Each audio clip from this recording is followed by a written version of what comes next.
광라일 5기 아카데미 8번째 강의를 해주실 박길성 강주지방법원 부장판사님의 프로필을 간단히 소개하고 강의를 시작하겠습니다.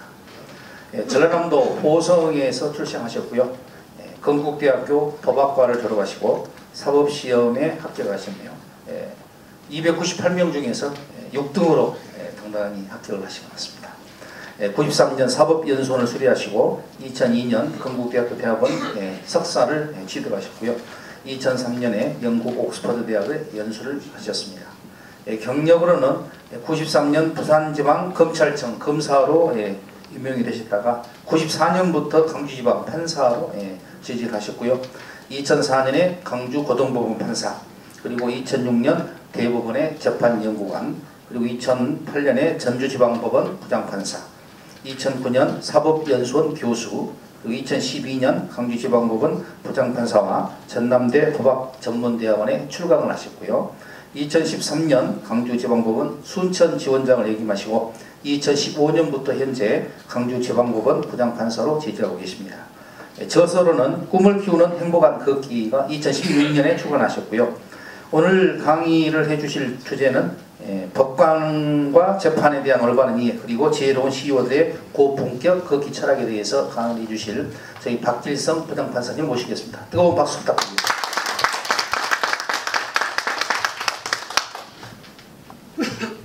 소개 말씀 감사합니다.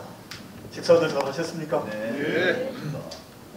판사가 재판이나 할 일이지 왜 이런 데 와서 이야기를 하나 의아스러우실 겁니다. 제가 걷기와 인연을 맺어서 여기저기 지금 불려다니고 있습니다. 걷기 열심히 하시죠? 조금씩 하시죠? 예. 걷지 않으려는 건 인간의 본능입니다. 편해지고 싶은 건 누구나 다의 마음이죠.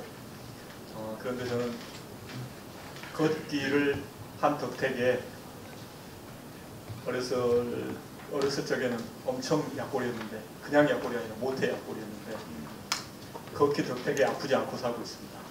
걷기 덕택에 사법시험에도 합격했습니다. 오, 믿기 어려우시죠? 예. 그런 반응 감사합니다. 뭔가 반응을 해주시면 저는 힘이 납니다. 아직 덜 오셨는데 그냥 진행해야 되겠죠? 예. 저도 일찍 가야 되고 여러분들께서도 다 필요하셔야 되니까 다 오실 때까지 기다릴 수는 없고, 제가 뭐 판사니까 재판 이야기를 좀 해야 되는데 걷기 이야기를 2시간 해도 부족해요. 근데 재판 이야기도 좀 드리면 도움이 되겠습니다만 다음에 혹시 불러주시면 부르지 말아야 되겠죠? 재판 이야기는 오늘 생략하고 바로 걷기 이야기를 하겠습니다. 걷기, 그냥 걸으면 되지 뭔 걷기를 가지고 1시간 이상이나 이야기를 한단 말이냐, 궁금하실 겁니다. 제가 걸어온 길부터 말씀드리겠습니다. 저는 보성 율어면에서 태어났습니다. 아십니까? 예. 태백산맥에 등장하는 해방군입니다. 골치 아픈 동네입니다. 논밭은 조금밖에 없고 산입니다. 그래서 저희 어머니께서는 쌀이 부족한데 아들만 5을 낳은 상황에서 1963년에 뱃속에 아이가 또 하나 생기니까 충격을 받으시고 지우려고 시도하셨습니다. 여러 가지 시도를 하셨는데 산부인과 갔더니 다 실패하고, 그래서 제가 64년 1월 15일에 태어났습니다. 음력으로. 어머니 영양 부족입니다. 산모 영양 부족. 태아 뱃속에서 영양 부족. 나왔는데 모유 없지요. 그걸 내려놓으신 게 좋겠는데요. 5번 표시, 테이블 표시.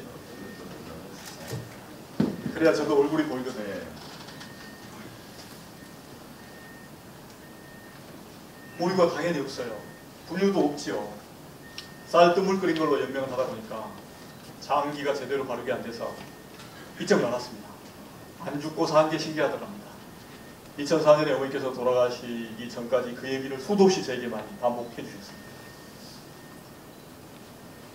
뭐 장기 발육이 제대로 안 되고 일찍 나다 보니까 늘 아프죠. 감기 걸리고 체하고 설사하고 뭐 고열에 시달리는 게 일상입니다. 일상. 그래서 잠을 자면 꿈을 꾸는데 바닷속 깊이 어두운 바닷속으로 빨려 들어가는 듯한 꿈. 안 꿔보셨을 것 같은데. 안 꿔보셨죠? 그런 꿈 꾸면서 살았습니다. 그래서 아프지 않고 사는 게 소원이었습니다. 한때 의사를 꿈꾸기도 했는데 의사는 독학을 할 수가 없잖아요. 네. 유로중학교를 80년에 졸업했습니다. 그런데 가정 형편상 고교 진학을 할 수가 없습니다. 그래서 포기했습니다.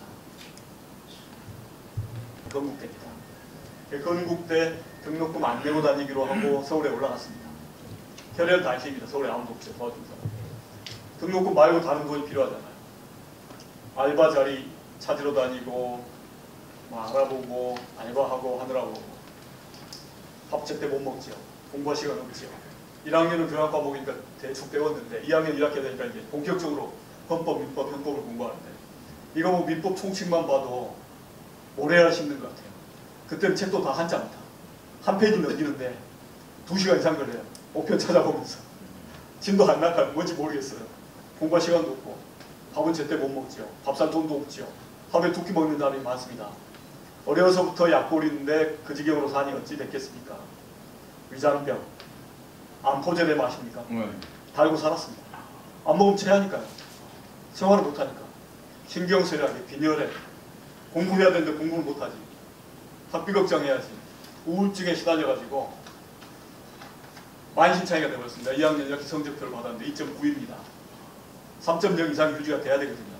2학년 2학기 돈 내고 등록해야 되는데 돈이 어디 있어요? 다른 거 냈습니다. 뭐 냈죠? 뭘 내겠습니까? 예, 휴학계죠. 휴학계. 모르시네. 휴학계를 냈어요. 그랬더니 병무청에서, 광주 병무청에서 당장 와서 신검 받으랍니다. 신검 받으러 학동에 갔습니다. 삐쩍 말랐지요. 팔은 어려서 2번 부러져서 장애인이지요. 눈도 안 좋지요. 위장도 안 좋지요. 당연히 뭐 면제거나 방위 판정을 받을 줄 알았는데 군의관이 우리 멀었는지 현역 판정을 해요. 내 앞에 들어간 사람은 3학년 다니다 왔는데 체격이 뭐 무지 좋아요. 지금 선생님 체격보다 더 좋은 것 같은데 거기 방위 그보다 더 좋은 사람은 한 사람 있는데 면제. 웃음이 나오시죠? 저는 그때 한숨이 나왔습니다. 그래도 안 갈 수 없죠. 안 가면 전과자 되니까 83년 11월 1일 날 입대를 했습니다. 안 갈 수 없죠. 갔더니 군대에서 말이죠. 제때 꼬박꼬박 깨워서 밥 먹여서 운동시켜주고 옷도 주고 전부 다 무료입니다. 그렇게 3년간 특별과제를 해주더라고요. 86년 3월에 제대를 했는데 꽤 괜찮은 건강 상태가 돼서 이제 제대를 했습니다. 다시 학비를 벌어서 복학을 할 준비를 하는데 그때까지도 건강에 자신이 없어요. 내가 또 아프면 어떡하지? 내가 공부하다 아프면 입대하기 전처럼 돼버리면 어떻게 하지? 그런 걱정이 되는데 그때도 자주 체하니까 또 암포제рем을 먹고 살죠. 근데 동아일보 건강 칼럼을 학교 도서관 신문 열람대에서 봤는데 동아일보의 건강 칼럼이 30분, 식후 30분의 산책을 하면 위장약 안 먹어도 된다. 이런 취지가 있어요. 그래서 그대로 해봤습니다. 정말 그랬더니 위장약을 안 먹어도 돼요. 그래서 제가 식후 30분의 산책을 꾸준히 실천했습니다. 그때부터. 86년부터. 그렇게 해서 공부를 했더니 소화만 잘 된 게 아니라요. 위장만 좋아진 게 아니라 전신 건강이 좋아요. 그러니까 머리가 맑아지고 공부가 잘 돼요. 그 덕택에 88년 5월에 본 행시에서 제가 합격을 했습니다. 행시 1차에서 제가 합격을 해가지고 합격자 발표를 보는 순간 하늘을 쳐다보면서 한참 동안 눈물을 삼켰습니다. 너무나 기뻐서. 중학교 졸업하고 고교 진학 포기할 때 울었거든요. 너무 서러워서. 근데 이 합격자 발표를 보는 순간 정말 인생에 절망에 낭떠러지에서 떨어지던 참에 지금 다시 희망의 발판 하나 얻은 거거든요. 왜냐하면 뭔가 고시 1차 합격증 갖다 학교다 내면은 학교에서 등록금을 다시 면제시킵니다. 그 다음 고시 연구반에 들어오라고 합니다. 그래서 고시 연구반에 들어갔습니다. 88년 8월 28일인데 들어가서 22.5개월간 정말 목숨 걸고 공부했습니다. 그 전에 공부하고 싶어도 할 수 없었던 시간이 너무 길었기 때문에 그 한 맺힌 것을 달래는 심정으로 정말 밥 먹고 양치하고 식후 30분에 산책하고 그 외에는 오로지 공부. 완전 열공 모드로 22.5km 공부했더니 90년 7월 6일에 4일간 2차를 보는데요. 7월 6일에 시험을 끝내고 10월에 합격자 발표가 있었는데 제가 298명 중에 6등으로 합격했다고 아까 전무님께서 소개를 했지요.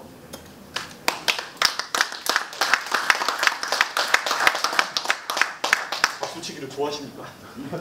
아이, 감사합니다. 3대가 복 받으십니다. 어느 분께서 먼저 박수를 치시나 하고 보고 있었는데 감사합니다. 운 좋게 제가 붙었습니다.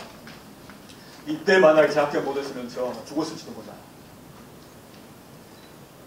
7월 6일날 시험이 끝났는데 4일간 잠이 안 와요. 체력이 완전히 소진돼가지고 체력이 없으면 잠 못 잡니다. 모르실 겁니다. 경험 안 해보시면 몰라요. 정말 완전 방전 상태, 영어로 이그조스티드, 번아웃 상태가 돼가지고 녹초가 돼버렸습니다.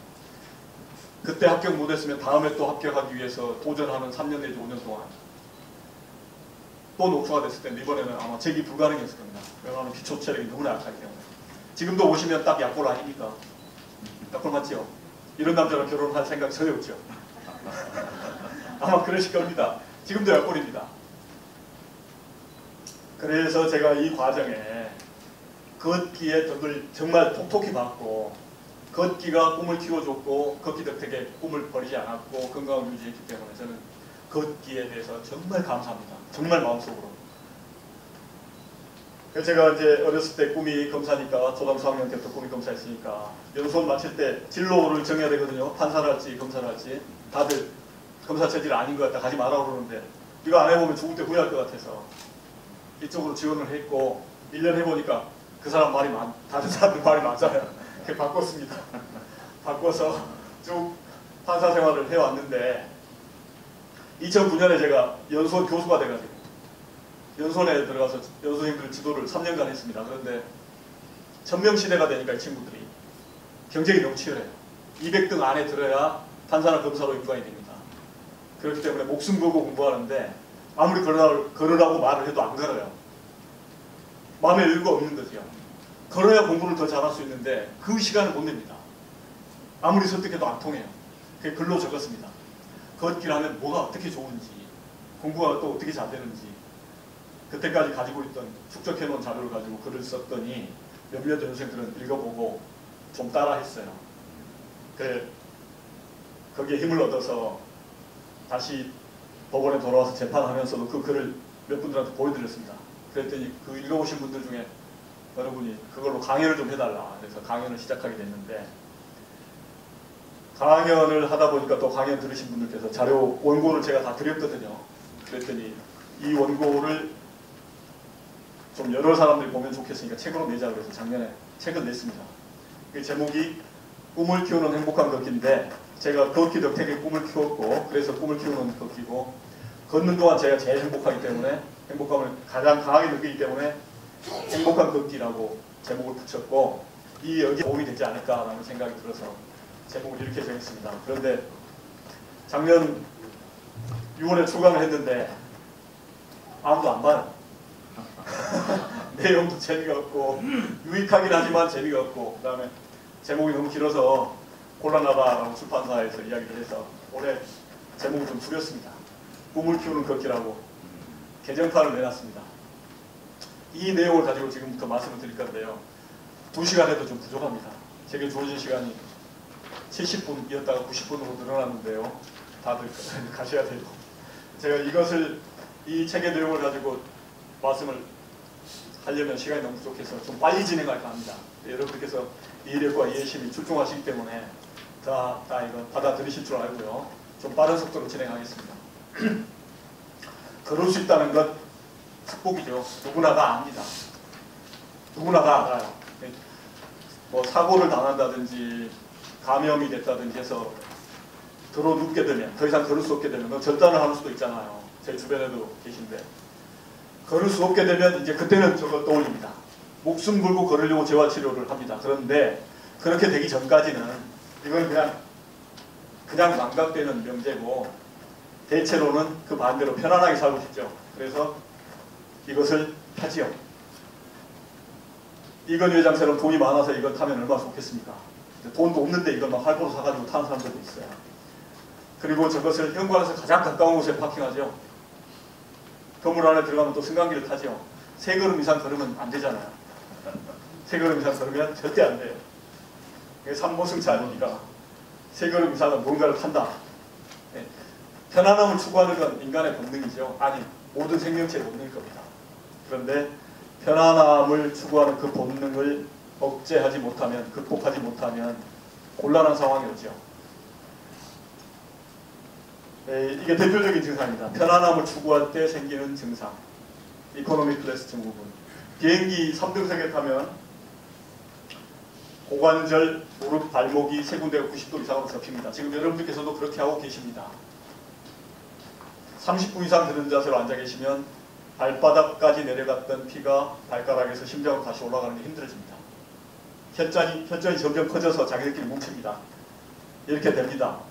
접히는 부분에 혈관도 접히고 혈류 정체가 벌어집니다. 그러면 발가락에서부터 혈전이 빗떡의 재료들이 점점 달라붙어서 커져요. 그랬다가 10시간 뒤에 도착지 공항에서 일어서면 이제 접혔던 부분이 펴집니다. 혈관도 펴집니다. 그때 발바닥에 모여있던 혈전, 큰 녀석들이 심장혈관이나 뇌혈관에 가서 막아버립니다. 혈관이 막히거나 터져버릴 때 심장마비, 뇌졸중입니다. 이게 연세가 많은 분들한테 생긴다고 예전에 그렇게 알려져 있는데 요즘에 젊은 사람들도요. PC방에서 무박 3일간 게임하다 쓰러져 죽는 일이 생기고 있습니다. 이게 똑같은 증상입니다. 그래서 30분 이상 앉아있지 말라고 하는 겁니다. 구글에서 직원들한테 직원들에게 스탠딩 데스크를 주거든요. 버튼을 누르면 책상이 올라옵니다. 또 다른 버튼 하나 누르면 내려가고 다른 버튼 하나 더 누르면 올라갔던 책상 밑에 트레드밀, 러닝머신 벨트가 돌아갑니다. 왜 줄까요? 왜 돈 들여서 그런 거 줄까요? 30분 이상 앉아있으면 혈전이 생기기 때문에 그러지 말라. 그러면 건강도 좋아지고 업무의 에러도 줄어든다는 겁니다. 이 혈전증, 편안함을 추구할 때 생기는 건데 그 혈전증 때문에 인간의 모든 질병이 시작됩니다. 면역 기능이 떨어지고요. 혈관 탄력이 떨어지고 피가 탁해집니다. 그래서 TV를 1시간 시청하면 수명이 21.8분간 연장되는 게 아니라 단축된다는 통계 결과가 나온 겁니다. 호주의 퀸즐랜드 지역의 주민들 상대로 실증적으로 연구한 결과입니다.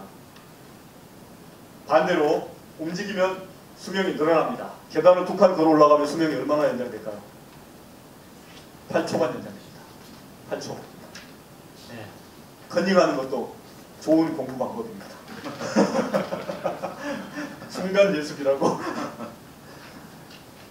이게 과장된 이야기 같지만 과장된 게 아닙니다. 그리고 과학적 근거가 있는 겁니다. 좀 이따 제가 그 원리, 메커니즘을 설명드리겠습니다. 계단 2칸 걸어 올라가면 수명이 8초간 연장된다. 저걸 그대로 실천하는 사람들이 있어요.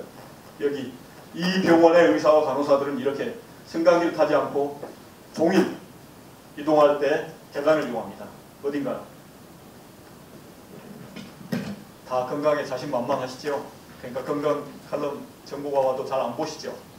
예. 삼성병원입니다. 삼성병원에서는 이렇게 합니다.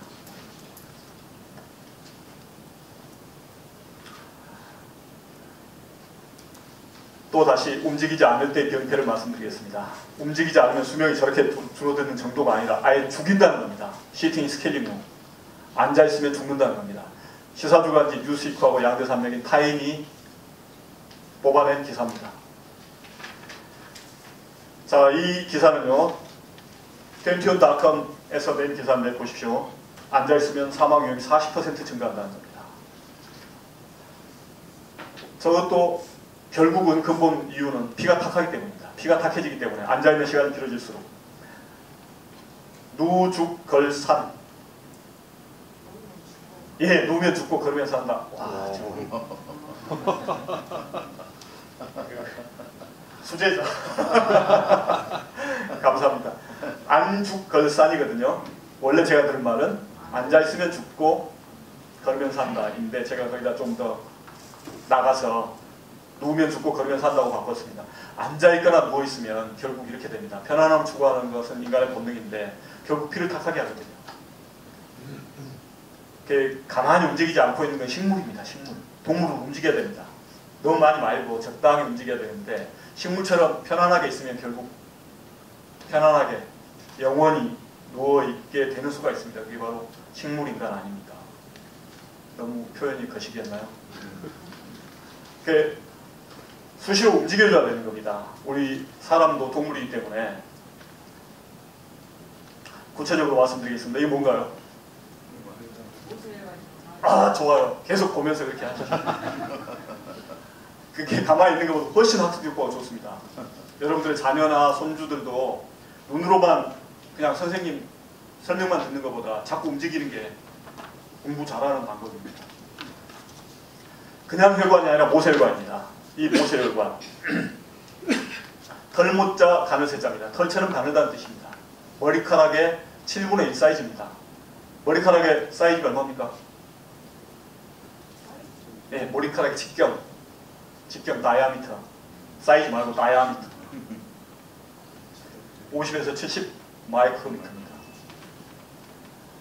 길이는 97,000이고요. 자, 10 마이크로미터입니다. 모세혈관의 직경은 10 마이크로미터.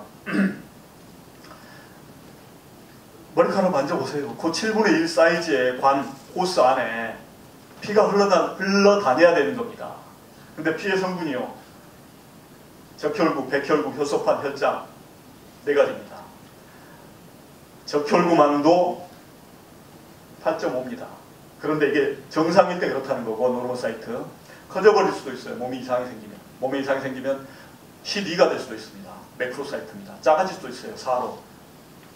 마이크로사이트인데 어떻든 모세혈관이 97,000km입니다. 우리 몸 전체 혈관은 10만 km인데 그중 97%가 모세혈관입니다. 저 모세혈관의 어딘가가 막히거나 터져버리면 그쪽에 뾰루지가 생기고 근육이 멈춰버리고 그러는 겁니다. 심장 근육이 멈추면 심장마비입니다.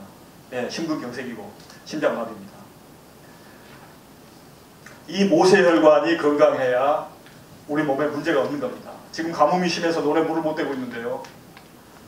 세포에 혈액 공급이 안 되면 세포가 제대로 건강을 유지할 수가 없습니다. 그게 바로 염증이고 궤양이고 이제 암으로 발전하는 것이 되는 거죠. 이 혈관이 어렸을 때는 깨끗합니다. 어렸을 때 깨끗한데 나이가 들수록 이렇게 막히죠. 자꾸 드셨던 음식들이 이제 이렇게 찌꺼기가 돼서 쌓입니다. 혈관 안에. 연세가 많은 분들이 이렇게 쌓입니다. 젊은 사람들도 안 움직이면 이렇게 쌓입니다. 요즘 소아비만에 소아당뇨, 소아심장마비까지 발생하고 있습니다. 왜? 다 움직이지 않기 때문에 그러는 겁니다. 이게 이제 이렇게 막혀서 딱딱해지면 이게 동맥경화입니다. 반대로 자꾸 움직이고 탄력을 높여주면 연화지요. 부드럽게 하는 거죠. 애들의 피부가 얼마나 촉촉하고 보드랍고 따뜻합니까? 근데 노인들 만져보세요. 얼마나 딱딱하고 거칠고 차갑습니까? 이 바로 원리는 그런 겁니다. 그런데 이 모세혈관이요. 10 마이크로미터에 8.5 마이크로미터의 적혈구가 있을 뿐더러 나머지 3개가 더 있습니다. 그래서 꽉 막 혈관 내부를 막아버립니다. 혈액의 성분이 도로에 자동차가 꽉 도로를 막으면 도로 정체가 생기죠. 저기도 그래요. 막히니까 흐르지 않는 겁니다. 여러분들 저 통에 젖이 가득 담겨 있는데 젖꼭지는 아래로 향합니다. 중력이 작용합니다. 그런데 젖이 흘러내립니까? 왜 안 흘러내립니까?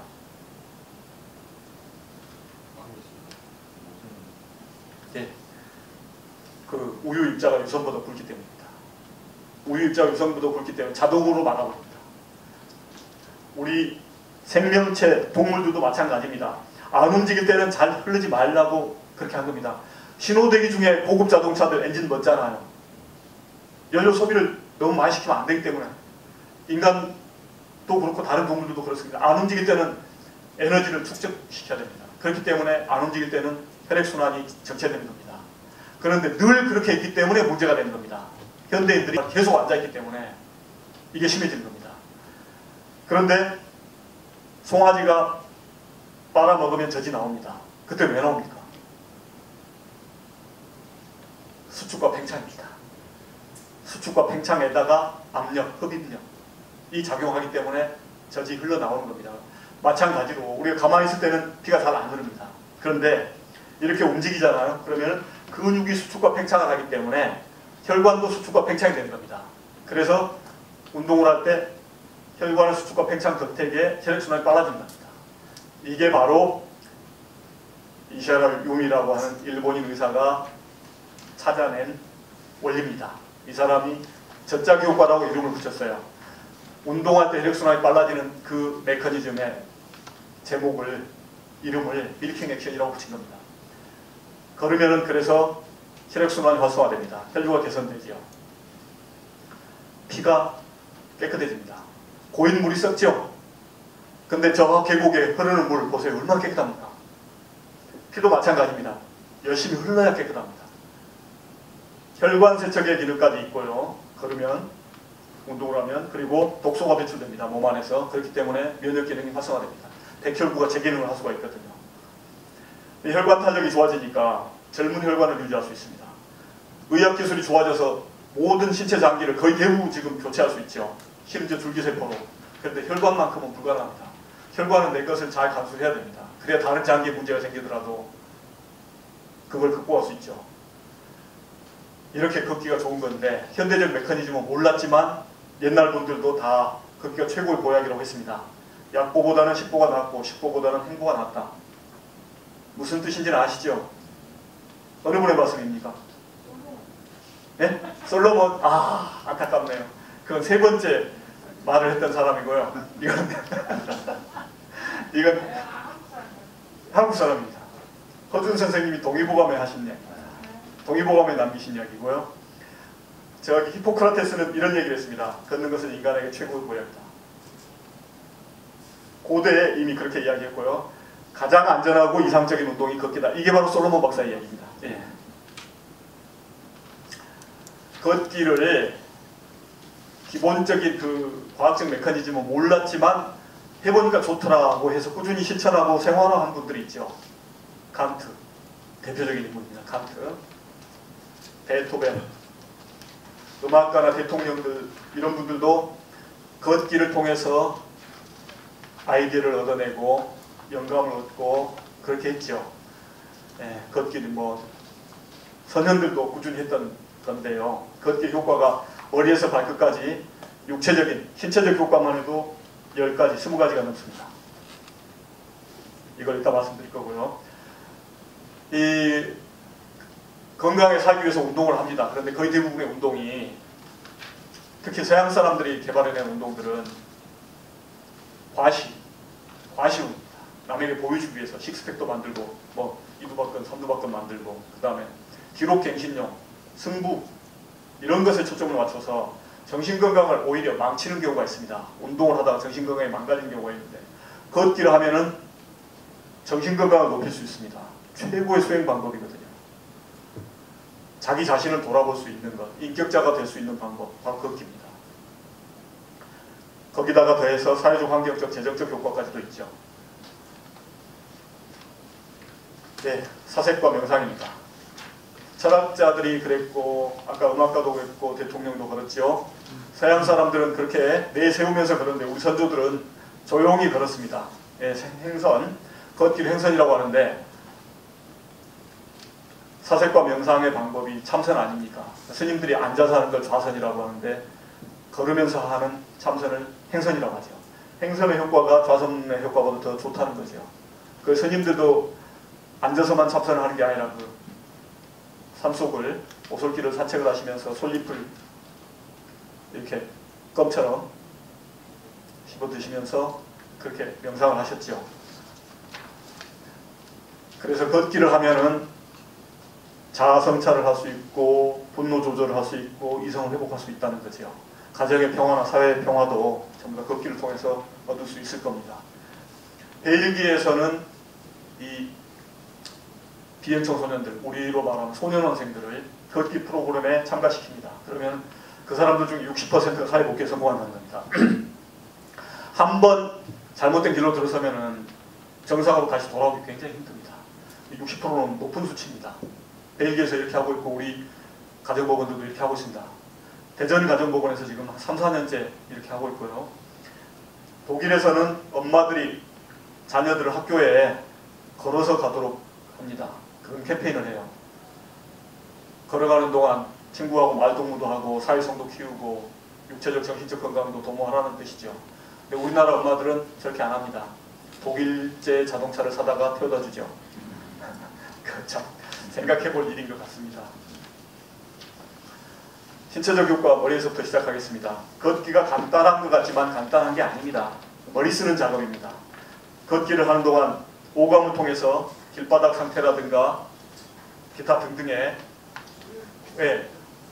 외부적 요소들을 다 정보 수집을 합니다. 그 정보들이 들어오는 게 체성감각면입니다. 체성감각면. 이게 정수리 좌우에 있는데요. 그 정보를 수집하는 동안 거기가 활성화됩니다. 그 다음에 그 정보에 따라서 몸의 자세를 결정해야 됩니다. 그게 전두연합령입니다. 머리 앞에 있는 연합령, 커맨더 인 치프. 여기서 몸의 자세를 오르막이다 내리막이다 거기에 맞게 몸의 자세를 잡아주는데 그러다 보니까 뇌 전체가 활성화됩니다. 뇌가 건강해야지 건강한 겁니다. 뇌가 젊어야 그게 바로 젊음입니다. 걸으면 뇌에 어떤 영향을 미치는지 뇌과학자들이 찍어봤습니다. 실제로. 그랬더니 걷는 사람들은요, 꾸준히 움직이는 사람들은 요 하늘색 부분이 도톰하게 탄력을 유지합니다. 근데 하루 종일 가만히 있는 사람들은 저기 떠나요. 저거 이름 뭔지 아세요? 해마입니다. 해마. 기억력, 학습 능력을 관장합니다. 그래서 저걸 탄력 있게 유지하면 이 부분이 탄력을 유지하면 90, 100, 120이 돼도 치매가 오지 않습니다. 그런데 20, 30대에도 움직임이 적으면 저게 쪼그라들어서 치매가 옵니다. 건망증이 심해지고. 걸으면 머리가 좋아진다. 예. 그래서 치매 예방을 하려면 경로당에서 고수톱을 칠 일이 아니고 고수톱 치면 머리가 좋아진다고 생각하는 게 천만에 맞습니다. 고수톱 치는 그 기술만 느는 것을 머리가 좋아진다고 착각하는 거고 단순 반복 기능이 좋아지는 것일 뿐이지 뇌 전체가 좋아지는 게 아니랍니다. 게다가 지금 의자에 앉아있는 것보다 훨씬 더 해로운 게 양반 자세입니다. 혈액순환이 안 돼요. 허리도 나빠져요. 공기도 안 좋아요. 75% 확률로 자기가 집니다. 그러면 스트레스까지 받아요. 그래서 밖에 나가서 걸으라는 겁니다. 그래야 맑은 산소와 영양이 뇌세포에 공급이 된다는 겁니다. 신경정신과 의사의 이야기고요. 최근 연구 결과에 의하면 한 걸음 걸을 때마다 뇌세포가 새로 하나씩 생긴다는 겁니다. 뇌세포를 건강하게 하려면 계속 움직여야 됩니다. 많은 사람들이 걷는 시간을 허비한다, 낭비다 이렇게 생각하거든요. 시간은 헛되이 쓴다. 빨리 가서 뭔가 중요한 일을 해야 된다고 승용차 몰고 갑니다. 신호 위반하면서. 그런데 그게 아닙니다. 걷는 건 창조의 시간입니다. 뇌세포를 만들고 창조하는 시간입니다. 스탠포드 대학에서 실제로 증명해냈습니다. 학생들 두 그룹으로 분류를 해서 앉아있는 학생들하고 움직이는 학생들을 답을 하게 했더니 똑같은 질문에 대해서 움직이는 학생들이 더 창의적인 답변을 했습니다. 공부를 잘하려면 눈으로만 책을 읽어가지고는 안 됩니다. 그건 수면제입니다. 몽롱해서 안 들어옵니다. 옛날에 우리 서당에서 하늘천 땅지를 좌우로 아니 전으로 움직이면서 했습니다. 중국도 마찬가지입니다. 저희 공부할 때 어쨌습니까? 단어 쓰면서 소리내서 했잖아요. 유대인들도 마찬가지입니다. 움직이면서 하게 합니다. 이게 공부 잘하는 방법입니다. 가만히 앉혀놓고 집 방에 들어가서 공부만 하게 하는 거 이거 애 망치는 길입니다. 함께 움직여야 됩니다. 부모가 함께. 그래야 진정한 창조 경제를 만들 수 있을 겁니다. 그리고 자꾸 걸으면은 창의력도 좋아질 뿐만 아니라 뇌가 단련이 되기 때문에 고통을 이겨내는 단련, 그걸 통해서 생각 근육이 커지는 거죠. 역경을 경험해보지 않은 사람이 다음에 어떻게 역경을 이겨내겠습니까? 이 역경 기술을 키우라고 하는 거. 이거 서울대 총장이 한 얘기입니다. 걸으면 또 스트레스가 해소됩니다. 스트레스가 뭐죠? 대표적으로 스트레스가 어떤 겁니까? 화난다, 열난다, 뚜껑이 열릴 것 같다 라고 하는 뚜껑은 왜 열립니까? 화날 때 뚜껑이 열리는 건 왜입니까? 온몸의 피가 머리로만 몰려버리기 때문에 뇌압이 상승해서 그런 겁니다. 그러면 손발에 피가 안 가기 때문에 관절염을 하고 장기가 반복되면 그 다음에 소화기관도 그냥 소화가 되는 게 아니라 소화기관의 근육이 움직여서 이루어지는 작업이거든요. 그런데 거기에 혈액 공급이 안 되기 때문에 소화기관 근육이 움직일 힘이 없어요. 소화가 안 됩니다. 그래서 자꾸 체하는 겁니다. 만성 소화불량. 이게 바로 스트레스입니다. 그것은 자율신경의 균형이 깨져서 교감신경이 우위에 있기 때문에 그럽니다. 교장신경이 우위에 있어야 되는데 교장신경이 아니고 부교감신경이죠. 둘이 균형을 맞춰야 되는데 교감신경이 위에 있게 되니까 그런 겁니다. 그런데 걸으면은 그 균형을 맞출 수가 있습니다. 보십시오. 스트레스를 장기간 방치하게 되면은 혈액 공급이 온몸의 60조 개의 세포에 제대로 안 되기 때문에 염증이 생깁니다. 또 시간이 가면 그게 궤양으로 변합니다. 그러다가 암세포가 되는 겁니다. 암이 그래서 생기는 겁니다. 그런데 걸으면 스트레스가 해소됩니다. 자율신경의 균형을 찾거든요. 그리고 감정을 가라앉히는 세포를 활성화시킵니다. 또 뇌에 맑은 산소가 공급됩니다. 스트레스가 심해질 때 어떤 분들은 술을 마신다, 노래방을 간다, 뭐 맛있는 음식을 마음껏 먹는다, 기타 등등의 시도를 하는데 가장 좋은 건 걷기입니다. 제가 해보니까 그렇습니다. 또 거기다 더해서 여기에 주목하시기 바랍니다. 좋은 호르몬이 만들어집니다. 그러면 그 이름이 뭐죠? 수제자님 넘기셨죠? 아니.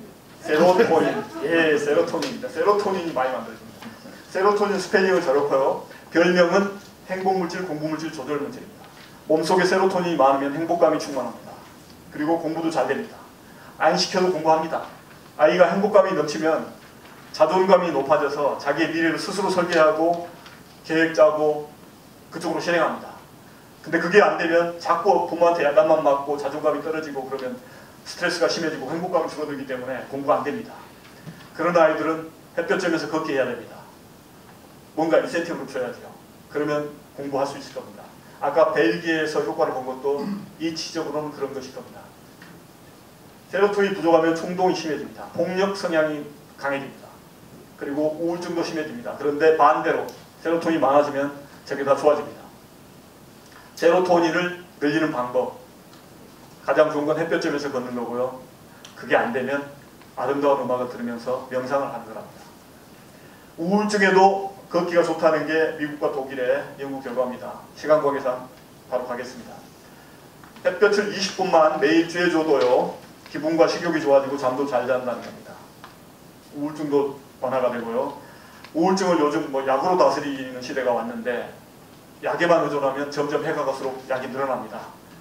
그보다는 걷기를 병행해서 약을 완전히 끊는 게 답입니다. 최근 연구 결과에 의하면요. 암세포를 죽이는 기능까지 한다는 겁니다. 햇볕 쬐면서 걷는 거. 세로토닌이 트립토판이라고 하는 단백질을 재료로 해서 만들어지는데요. 저건 콩 종류에 많이 들어있습니다. 콩자반, 두부 이런 거 많이 드시기 바랍니다. 그런데 거기에 햇볕이 함께 작용해야만 세로토닌으로 바뀝니다. 다음, 햇볕을 쬐면 비타민 D가 뼈를 제 모양으로 만들 수 있죠. 칼슘만 아무리 많이 섭취해도 비타민 D 부족하면 골다공증 피할 길이 없습니다. 햇볕의 항암작용이 최근에 발표가 됐는데요. 암 예방 내지는 항암 기능까지 한다는 겁니다. 그거 왜 그러냐. 햇볕을 쬐면 말초혈관이 확장이 됩니다. 아까 혈관이 10마이크로미터밖에 안 되기 때문에 정체 현상을 빚는다고 했죠. 게다가 사람들의 체온이 계속 떨어지거든요. 움직임이 적기 때문에. 그러면 점점 백혈구가 재기를 못합니다. 반대로 햇볕 쬐면서 걸으면은 혈관이 확장되기 때문에 백혈구가 재기능을 하게 되고 그래서 인체 저항력이 높아지는 겁니다. 미국은 햇볕 쬐는 양도 이렇게 정해놓고 있습니다. 30내 60분씩 매일 쬐라는 겁니다. 우리나라에서는 햇볕 쬐는 거 별로 안 좋아합니다. 대체로 안 좋아합니다. 남자들 안 좋아하고 여자들 더 심합니다. 공원에 가서 만나는 여자들 보면은 복면 마스크 하거든요. 은행 그래서 아름다우십니다. 박수 한번 더 하세요. 아 진짜 자연미인이십니다. 피부 좋고요. 피부 좋고 그 다음 인상은 더 좋습니다. 4대가 복 받으실 겁니다.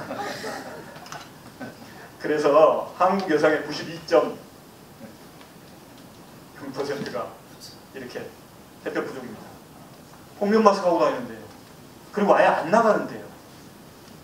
햇볕 아래 걷는 거 아예 안 하는데요. 차 타고 다니는데 어쩔 겁니까? 햇볕 쬐면서 걸으면 2배의 세로토닌이 생기는데요. 저는 햇볕 쬐고 걷는 걸 무지 좋아합니다. 봉선동이 집인데 지산동 법원까지 50분 걸어서 출근합니다. 비가 오나 눈이 오나 햇볕 쬐면서 걸을 수 있는 게 얼마나 축복입니까? 얼마 전까지 최고의 자리에 있다가 어느 분이 지금 햇볕 못 보고 살걸요? 햇볕을 쬐 수 있다는 건 정말 축복입니다. 햇볕 쬐면서 걸을 수 있다는 건 더 큰 축복입니다. 그런데 많은 분들이 포기합니다. 50분 걸어서 출근하고 점심을 한 30분 정도 구내식당에서 간단히 먹고 또 20-30분 산책을 합니다. 그리고 또 걸어서 퇴근합니다. 밥 먹고 또 걷습니다. 걷는 게 제 삶입니다. 네. 그러면 어려운 문제들도 많이 풀립니다. 재판을 잘하기 위해서 걷는 것이기도 합니다. 사실은. 고민이 많이 해결되거든요. 근데 무작정 햇볕을 쬐면은 햇볕이 노화됩니다.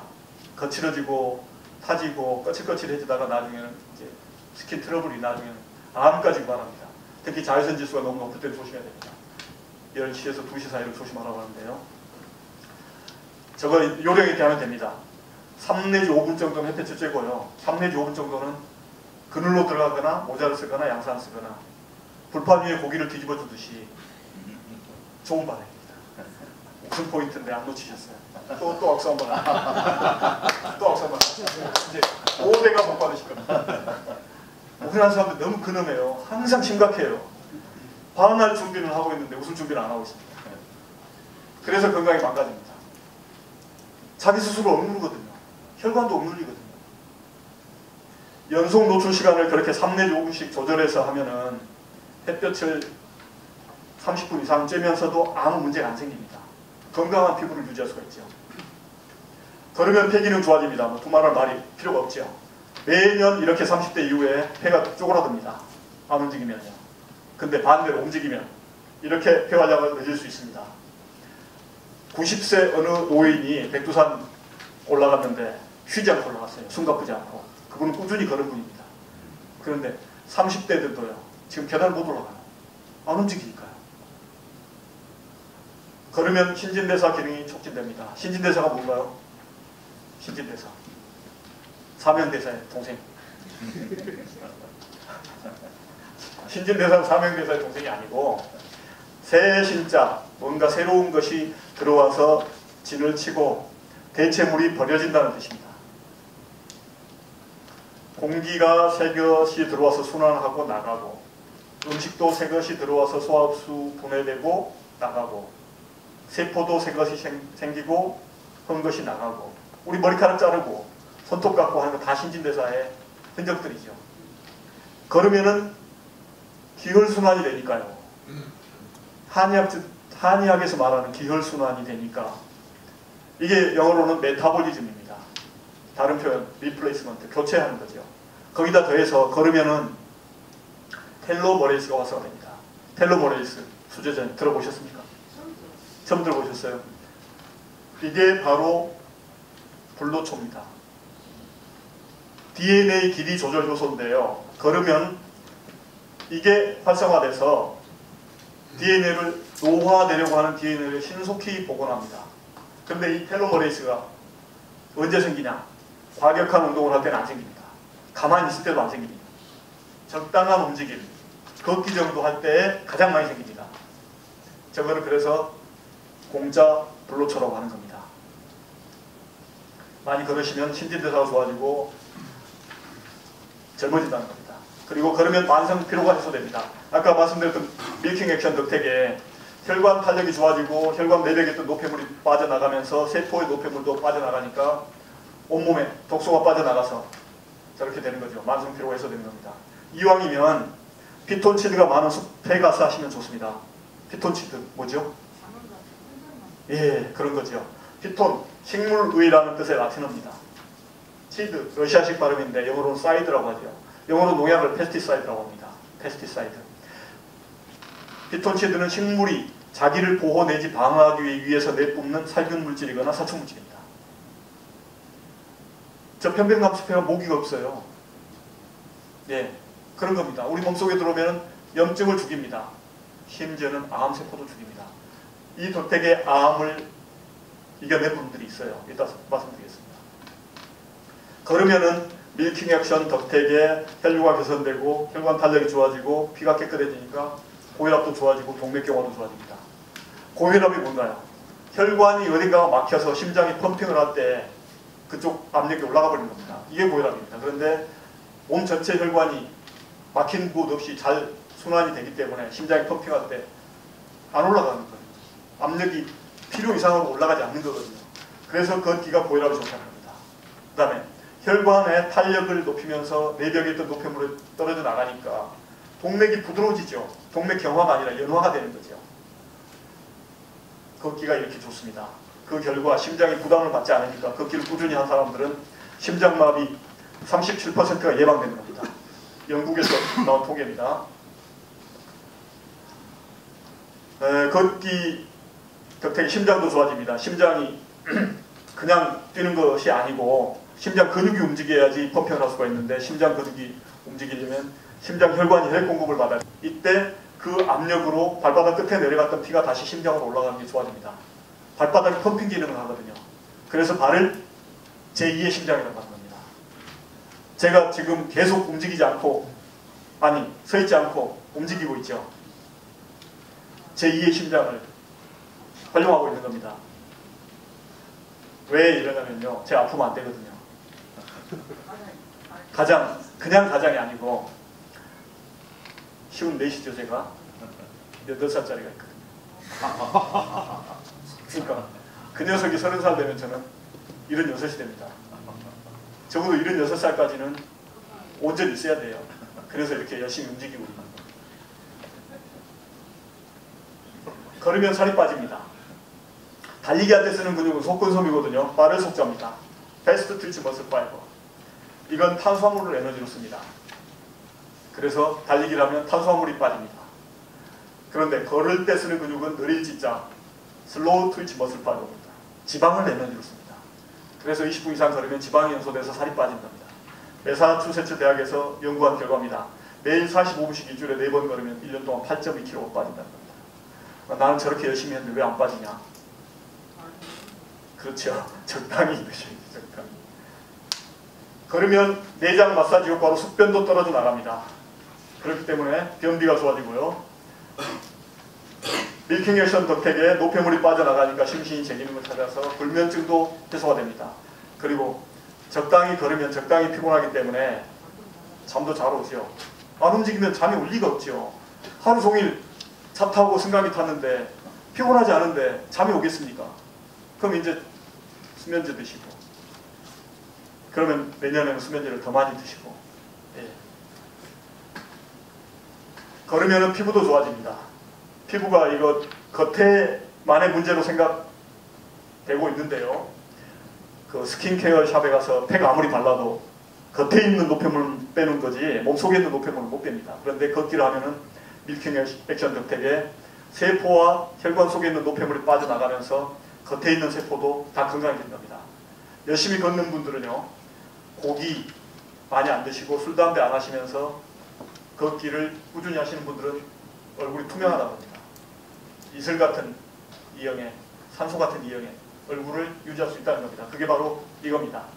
밀킹 액션 덕택에 산소와 영양분 공급되고 노폐물은 빠져나가고 그 다음 텔로머레이스, 불로초, 노화 예방 호르몬이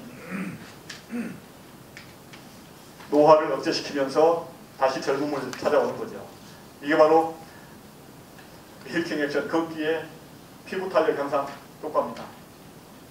저는 걷기를 꾸준히 하고 있습니다. 햇볕 쬐면서. 너무 많은 것 같습니까? 미세먼지. 염려해 주셔서 감사합니다. 제가 지금 피부 이야기하고 있는데 피부는 어떻습니까? 쉬운 내세 이 정도 피부면 어때요?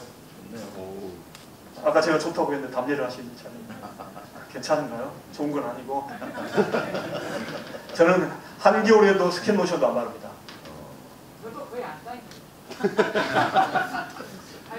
맞습니다. 바를 필요가 없어요. 당기지가 않거든요. 수분이 촉촉하게 유지된다. 어렸을 때는 안 그랬어요. 어렸을 때는 맨 버진 피부, 형편없었거든요. 걷기를 하면 피부도 좋아진다. 제가 이것 때문에 걷기와 인연을 맺었는데, 걸으면은 식후에 걸으면은 이 소화기관이 적당히 연동운동이 됩니다. 그래서 소화가 잘 되고요. 효소도 소화효소도 적당량만 분비돼서 배합이 잘 됩니다. 그렇기 때문에 소화기관이 좋아져요. 식후 30분에 산책을 하시면 바나나 모양의 황금색 변을 보실 수 있습니다. 이런 변이 있나? 정말 해보세요. 그렇습니다. 식후에 눕는 분들이 있습니다. 특히 저녁 식사 후에 소파에 누워서 리모컨만 가지고 계신 분들이 있는데, 식후에 누우면 안 됩니다. 식후에 누우면 저렇게 관략근이 위장의 아래쪽에 하나 위쪽에 하나 있는데 이게 쉽게 열립니다. 위쪽에 있는 게. 그러면 음식물이 식도로 가버려요. 강산성의 위산과 함께 식도를 망가뜨립니다. 게다가 웅크리고 있는 거, 엎드리고 있는 것도 안 좋습니다. 식후에 엎드리면 연동운동이 방해되고 위산이 역류되고, 학생들이 많이 그렇게 있는데요. 또 주말 농장에 가서 풀 뽑기 한다고 이렇게 식사 직후에 하는 거, 그것도 안 좋습니다. 네. 빨래하는 것도 환경 보존 차원에서 세탁기 안 돌리고 손빨래 하는 분들이 있는데 그것도 식후에 하시면 안 돼요. 제가 위장약에 의존해서 산 적이 있습니다만 위장약 성분 대체로 이렇습니다. H2 플로그 PPI. 이 성분들은 위산을 억제해서 이렇게 위점막을 위축시킵니다. 통증을 못 느끼게 만드는 거죠. 불편감을 못 느끼게 만드는 게 위장약의 기능입니다. 위장을 튼튼하게 만드는 게 아니고, 택시 타고 가실 때 요금 많이 나온다고 막 2만 원 이상 나온다고 손수건 꺼내서 가리면 해결됩니까? 위장 나빠지고 있는데 통증만 못 느끼게 만든 겁니다. 위장약이. 식후 30분에 산책이 답입니다. 급체의 경우에는 드셔야죠. 그러나 급체할 때도 제가 해보니까 가스활명수보다 따하는 게 더 나아요. 걸으면 체온을 높일 수 있습니다. 체온을 왜 높여야 되냐? 면역력 때문입니다. 체온이 1도 올라가면 면역 기능이 30%, 1도 올라가면 5-6배 올라가고, 체온이 1도 떨어지면 면역 기능이 30% 떨어집니다. 왜? 체온이 떨어지면 혈관이 수축되거든요. 그럼 백혈구가 제기를 못하거든요. 그래서 면역 기능이 떨어지는 겁니다. 저는 어려서부터 지금까지 줄곧 저혈압의 저체온증입니다. 저체온증입니다, 제가. 그래서 늘 기운이 없어요. 이게 바로 양허입니다. 양기가 허해요. 한의학에서 양허라고 하는 거, 저 같은 사람 보고 하는 말입니다. 맥박도 낮습니다. 그럼 자꾸 움직여줘야 됩니다. 암 환자들의 체온을 조사해보면 전부 다 저체온증입니다. 암이 그래서 생긴 겁니다. 다른 이유도 있지만 이게 가장 중요한 이유입니다. 암세포는 35도에서 많이 생깁니다. 반대로 39.3도에서 10일간 놔두게 되면 암세포는 저절로 죽습니다. 그래서 암센터에 가면은, 국립암병동에 가면은 온열 치료기로 치료합니다. 국부적으로 그 부분만 온열 치료기로 지지는 겁니다. 체온을 높이기 위해서 한겨울에 사우나에 가시죠. 한겨울 안이라도 가십니다. 어제 과음하신 날은 오늘 새벽에 사우나에 가시죠.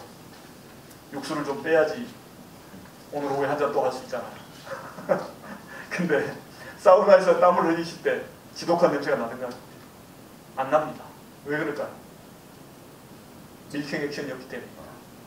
가만히 있기 때문에 수분이 나가면서 몸에 정작이 남아야 될 무기질이 나가고 있습니다. 그런데 뼈약볕에서 테니스라든가 뭐 달리기를 한다든가 과격한 운동을 하면 땀이 나는데 그때는 고약한 냄새가 납니다. 그건 바로 밀킹 액션 덕택에 혈관과 세포에 있던 노폐물이 나가는 결과입니다. 근데 그 고약한 냄새는 다름 아닌 내 몸속에 있던 독소들이었던 겁니다. 그래서 움직여서 땀을 빼줘야 됩니다. 움직여서 체온을 높여줘야 되고, 사우나에서 체온을 올리는 것도 어쩌다 한 번씩은 필요하고 그렇죠. 좋죠. 그러나 자가 발열, 내가 스스로 내 몸을 움직여서 열을 만드는 것, 그래야 미토콘드리아, 세포 안에 발전소, 미토콘드리아가 활성화되고 내가 자기주도형 건강관리를 할 수가 있는 겁니다. 자기주도형 건강관리. 공부 잘하는 학생들은 자기주도형 학습을 합니다. 그렇죠? 부강한 나라는 자주 국방을 합니다. 힘없는 나라는 자주 국방이 안 됩니다. 스스로 자기가 놓고 싶어서 논 까지도 아닌데 1조 내놓으랍니다. 언제 갖다 놓으라 했습니까? 건강도 내가 지켜야 됩니다. 의사가 내 건강을 돌봐주는 게 아닙니다. 의사는 내 보조자지요. 사고가 났을 때 외과 수술이 필요하다든지 감염이 됐을 때 약을 복용한다든지 하는 건 의사의 도움이 필요하죠. 그러나 그것도 아닌데, 비상사태도 아닌데 평상시에 늘 의사한테 의존하게 되면 약물 남용 효과만 생기는 겁니다. 그 전에 자기주도형 건강관리를 하면은 아플 일이 없습니다. 제가 어려서는 줄곧 아프고 살았는데 지금은 어렸을 때 소원대로 아프지 않고 살고 있습니다. 감기도 안 걸립니다. 네. 유방암이 걷기로 나은 분이 있습니다. 이분인데요. 이렇게 맨발로 걸어서 유방암이 났습니다. 의사가 주치의가 설명하기를 여성 호르몬의 과다 분비가 걷기로 억제됐기 때문이라고 합니다. 에스트로겐. 이분은 간암이 말기에 이르러서 폐에까지 전이가 됐고 의사가 약물치료 손 놨습니다. 더 이상 해볼 방법이 없다고. 사망 선고지요. 부인이 장례 준비를 하는데 애들이 걱정돼서 죽을 수가 없어가지고 걷기로 작전을 했답니다. 맨 처음에는 100m를 못 걸어가요. 너무 통증이 심해서 꼬꼬라졌는데 참고 걸었답니다. 100일 만에 정상에 도달했고 2년 동안 꾸준히 걸었더니 암세포가 다 소멸했다. 정말 같죠? 거짓말이 아닙니다. TV에 나와서 한 얘기입니다. 보세요. 3위자 의사는 말하기를 흙 속의 차지가 활성산소를 중화시켜서 그런 거다. 한의사는요. 용천혈이 반복 자극됐다. 산속에서 좋은 산소 많이 마셔서 그렇다. 몸의 원기가 충전돼서 그렇다. 아까 말씀드렸던 피톤치드. 식물이 자기를 보호 내지 방어하기 위해서 내뿜는 살균물질, 살충물질이 암세포도 죽였다. 그리고 다리 근육량을 늘려서 그렇다라고 분석을 했습니다. 저는 여기다 더해서 밀킹 액션, 덕택에 혈류가 개선되고 혈관 탄력이 향상되고 피가 맑아졌다. 그리고 체온이 높아졌다. 는 것을 추가해서 분석해봤습니다. 대장암도 좋아집니다. 소화기관이 고생을 안 하니까요. 소화가 잘 되니까요. 소화기관을 항상 건강하게 유지할 수 있기 때문에 대장암도 예방할 수 있는 겁니다. 그리고 걸으면 척추도 좋아집니다. 많은 분들이 척추를 뼈의 문제라고 생각하는데 그건 결과적 사물입니다. 뼈가 아니고 뼈만 있어가지고 몸이 지탱이 안 돼요. 척추를 둘러싸고 있는 근육과 인대가 튼튼하게 받쳐줘야만 됩니다. 그런데 움직임이 적으니까 사람들이 안 움직이니까 누워있거나 앉아있거나 그것도 틀어진 자세로 이렇게 되니까 뼈도 뒤틀리는 겁니다. 이 척추를 둘러싸고 있는 근육과 인대를 척추 기립근이라고 하는데요. 걸을 때 전제가 있습니다. 똑바로 바른 자세로 걸어야 되는데 그렇게 되면 이게 바른 자세로 펴지고 단련이 되기 때문에 뼈를 제대로 받칠 수 있다는 겁니다. 그래야 디스크파인 돌출되지 않죠. 걸으면 척추도 좋아지는데 이분이 대표적으로요. 교통사고로 이렇게 철심까지 박아놨어요. 그런데 걷기를 통해서 다시 좋아졌습니다. 주치의가 설명하기를 척추를 둘러싸고 있는 기립근과 이 고관절을 둘러싸고 있는 그 부분을 전반적으로 다 좋게 해줬기 때문에 그렇다는 겁니다. 그 다음 걸으면은 중력을 이겨내야 됩니다. 자기 체중을 이겨내야 돼요. 그때 뼈가 받는 압력으로 뼈에 조골세포가 활성화됩니다. 가만히 있으면 파골세포가 활성화됩니다. 뼈가 계속 단련되면서 힘을 얻고 유연성이 길러지기 때문에 골 밀도가 높아집니다. 그래서 걸으면 골다공증이 좋아집니다. 반대로 그런 거 전혀 안 하는 사람이 있는데요. 우주비행사. 중력이 작용하지 않는 곳에 있습니다. 우주비행사들은 골 손실이 심합니다. 당뇨병 걸으면 예방할 수 있고 치료할 수 있습니다. 요 전기 몇 볼트입니까? 220V. 여기 400V가 들어오면 어찌 될까요? 불나겠죠. 50V가 들어오면 불이 안 들어오죠. 전기, 전격전압의 전류가 우리 현대사회에 반드시 필요합니다. 근데 우리한테도 그런 게 있어요. 우리 뇌에 에너지가 필요합니다. 뭐죠? 네, 탄수화물. 오로지 탄수화물입니다. 너무 멀어가지고 악수는 다음에 하고. 뇌혈관 문이 있는데 뇌혈관은 특별히 좁기 때문에 탄수화물만 통과됩니다. 지방, 단백질 못 들어갑니다. 혈당이 바로 그겁니다. 당이 떨어지면 몸 길을 못 펴니다. 사람들이 이제 밥을 먹는데요. 이 적정 혈당이 뇌를 움직이게 합니다. 탄수화물 섭취를 안 하면 적정 혈당 유지가 안 돼요. 220V 전격전압의 전류처럼 우리 뇌에 가장 적합한 혈당은 얼마일까요? 혈액 1dl당 70에서 150입니다. 그 사이에 있어야 됩니다. 그러니까 한 110 정도가 되면 뇌가 가장 잘 움직일 수 있습니다. 에너지를 적당량 받으니까요. 근데 이 당을, 혈당을 우리가 이제 음식을 섭취해서 소화를 시키면 그게 발전이거든요. 영양 에너지가 이제 혈당으로 바뀌어서 세포에 전달이 되는데 그때 쌓아놓을 곳이 없어요. 어디다 쌓아놓냐? 근육입니다. 근육이 창고입니다. 혈당이 창고. 그런데 사람들이 움직임이 적기 때문에, 그리고 근육을 쓰지 않기 때문에 근육에다 저장을 못해요. 그 결과 어떻게 되냐? 폭식을 하고 맛있는 걸 잔뜩 먹게 되거든요. 그 다음에는 초고혈당이 됩니다. 400V 저주처럼. 그러면 400V 저주가 들어오면 집에 불 나는 것처럼 혈당이 너무 올라가면 뇌세포가 망가집니다. 다른 세포도 망가집니다. 그 꿀단지 수제자님, 꿀단지 열어서 드시고 막아놓고 다음번에 이럴 때 열립니까? 마개가 잘 열립니까?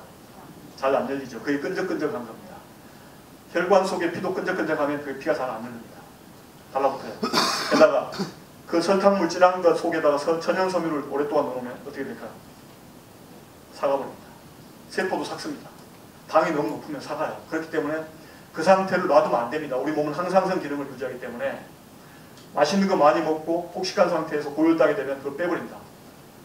근육에 갖다 저장을 하는 게 아니라 너무 급하기 때문에 소변도 다 빼버려요. 인슐린의 역할입니다. 원래 인슐린이 하는 일은 필요한 곳에 갖다 저장하는 겁니다. 택배기사처럼 번지수에 맞게 전달하는 건데 그게 아니라 너무 급하니까 소변으로 몽땅 빼버립니다. 그 다음에 없어요. 몸에 없어. 저혈당이 되어버렸습니다. 금방 소화가 다 끝나버렸거든요. 패스트푸드를 먹었기 때문에. 그 다음에 발전할 게 없어요. 에너지를 만들 게 없습니다. 이제 에너지가 없어요. 그러니까 혈당이 뚝 떨어져가지고 화가 납니다. 제 행글입니다. 헝거 플러스 행글이. 미국의 새로운 슬랭입니다. 배고파서 짜증나는 거. 뇌가 안 움직이거든요. 누가 살짝만 건드려도 폭발해버립니다. 화가 막 극도로 나기 때문에. 그러면 그걸 막기 위해서 이번에는 설탕 탄 커피를 마시고 아니면 초콜릿을 먹고 그걸 자꾸 반복합니다. 그러면 이제 초고혈당이 됐다가 초저혈당이 됐다가 계속 롤러코스터를 타게 되기 때문에 췌장이 망가져버려요. 다음번에는 더 이상 이제 췌장에 아무런 인슐린도 못 만듭니다. 그러면 인조 인슐린을 넣어야죠. 그게 당뇨약입니다. 그런데 걷기를 하게 되면 식사 직후에 30분의 산책만 해도 그 넘치는 당을 연소를 시킬 수 있거든요. 그러면서 근육을 움직이면서 근육을 또 만들기도 하고 거기다 갖다 저장을 하니까 당이 좋아지는 겁니다. 혈당 관리가 되는 겁니다. 그래서 걷기가 가장 좋은 당뇨약입니다. 보십시오. 걸어서 출근하는 사람들이요. 당뇨 발병률이 이렇게 낮습니다. 영국의 통계입니다. 당뇨학회 회장도 그렇게 이야기합니다. 가장 좋은 운동이 걷기라고요. 다만 당뇨 환자들은 저혈당을 조심해야 됩니다. 수시로 보충해줘야죠. 이왕이면 단순당, 패스트푸드의 단순당 말고 슬로푸드의 복합당으로 꾸준히 보충해주는 게 좋습니다. 걸으면 정력도 좋아집니다. 두말할 나위가 없죠. 발바닥에 사람 인자 가운데 용천혈이 계속 반복 자극되거든요. 그때 이 용천혈이 신장과 연결되어 있어서 남성 호르몬 테스토스테론의 분비가 촉진됩니다. 그리고 또 하나 NO 일산화질소입니다. 일산화질소가 혈액 중에 일정량 있어야 혈관이 확장됩니다. 몸 전체 혈관이 확장되니까 혈액순환이 좋아지거든요. 그리고 그곳의 혈관도 확장이 되거든요. 그러니까 그곳 기능이 좋아진 겁니다. 하셨죠?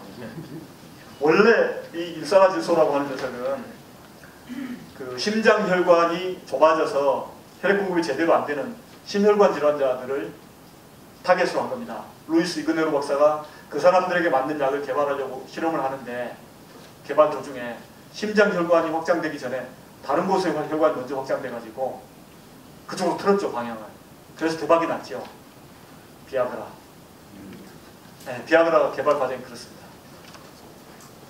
걸으면 일산화질소의 농도가 높아져서 정력도 좋아집니다. 정력제라고 하는 건 특별한 음식, 뭐 장어 이런 게 아니고 비아그라가 아니고 주기적인 걷기의 실천입니다. 옛날에 전통 올릴 때 신랑 발바닥 때려줬죠. 용천혈을 자극하기 위한 겁니다. 제가 이렇게 꾸준히 걷고 있는데 2010년, 지금부터 7년 반 전에 2010년 3월에 셋째가 태어났습니다.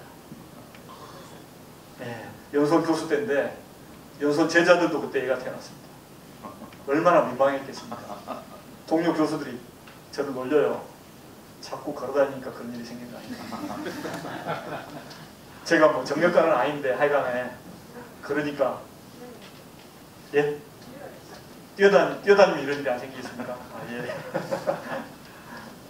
그래서 정력제는 비아그라가 아니고 혈관 건강을 전반적으로 좋게 하는 걷기다. 이 말씀을 드리고 싶습니다. 그리고 걸으면 다리 근력 좋아진다는 건 더 이상 말씀드릴 필요가 없겠죠. 무릎도 좋아집니다. 왜? 척추와 같습니다. 이것도. 척추가 뼈만의 문제가 아니라 근육과 인대 문제인 것처럼 무릎도 이 무릎을 둘러싸고 있는 근육과 인대가 튼튼해야만 연골이 받는 압력이 적어집니다. 근데 대체로 걷기 싫어하거든요. 그러니까 자꾸 비만이 되거든요. 특히 상체 비만. 안 걷거든요. 어쩌다 한 번씩 걸을 때마다 이게 압력을 심하게 받는 아프거든요. 더 걷기 싫거든요. 악순환입니다. 그 고리를 끊어야 됩니다. 수시로 걸으면서 쉴 때 마사지 해주고 그 다음에 소식으로 체중 감량 해주고 하면은 선순환의 고리를 만들 수 있습니다. 그러면 여기가 다시 이렇게 근육과 인대가 힘을 찾으면서 연골이 받는 압력이 줄어들고 또 거기에도 혈관이 있잖아요. 그 혈관들의 밀킹 액션이 일어나서 노폐물을 빠져나가고 산소 영양분을 공급되고 무릎이 좋아지는 겁니다. 제 주변에도 의사로부터 당장 무릎 수술 해야 된다는 말을 들은 분들이 몇 분 계세요. 그 중에 일부는 수술을 당장 해버렸고 일부는 그 말과 반대로 이렇게 걷기로 나은 분들이 있습니다. 걸으면 발바닥 마사지, 발바닥에 경락이 여러 개가 있는데 그 경락들이 계속 자극받습니다. 그리고 아까 말씀드린 펌핑 기능까지. 신체적인 효과 여기까지 말씀드릴 거예요. 걸으면 자동차, 주차 걱정할 필요가 없습니다. 에너지도 많이 안 써도 됩니다. 그렇죠? 미세먼지 줄일 수 있습니다. 톨게이트에서 하이패스로 통과하는 것만으로도 1년에 뭐 나무 몇 그루의 벌목 효과, 벌목 차단 효과가 생긴다면서요. 그 정도입니다. 미세먼지가. 근데 출퇴근을 걸어서 저처럼 하면 어쩌겠습니까? 남들이 내뿜는 미세먼지만 탓할 게 아닙니다. 화력발전소만 탓할 게 아니고 각자 꼭 필요할 때만 차를 쓰고 그렇지 않을 때는 자동차 이용 줄이는 게 환경을 보존하는 첫 번째라고 생각됩니다. 그리고 다들 건강하니까 의료비도 줄어들죠. 건강보험료도 덜 내도 되지요. 이렇게 건강해지면 심신이 건강해지면 행복지수도 올라가지요. 네. 그런데 이제 걸을 때 저처럼 걷기를 좋아하는 분들도 많이 있습니다만 반대로 걷기 싫어하는 분들이 많아요. 걸으면 짜증나고 불편하고 땀나고 특히 비 오는 날 걸어가면 지나가는 차가 물까지 끼얹어 버립니다. 정말 비참하거든요. 그래서 더더욱 비 오는 날은 더 막히죠. 길이. 다들 차 끌고 나와버리잖아요. 근데 저는 그럼에도 불구하고 비가 오나 눈이 오나 그렇습니다. 심지어 순천 지원장 2년 하는 동안에는 기사가 있거든요. 기관장이니까 승용차 기사까지 있습니다. 그렇지만 출퇴근을 한 번도 차로 하지 않았습니다. 그때도 다 걸어 다녔습니다. 비가 와도. 왜? 좋으니까요. 걷기가 저를 성공시켜 줬으니까요. 제 꿈을 이룬 건 걷기입니다. 제가 꿈을 이룬 이유는 걷기입니다. 그러니까 저는 걷기에 감사하지요. 걸으면 즐겁죠. 걸으면 행복하지요.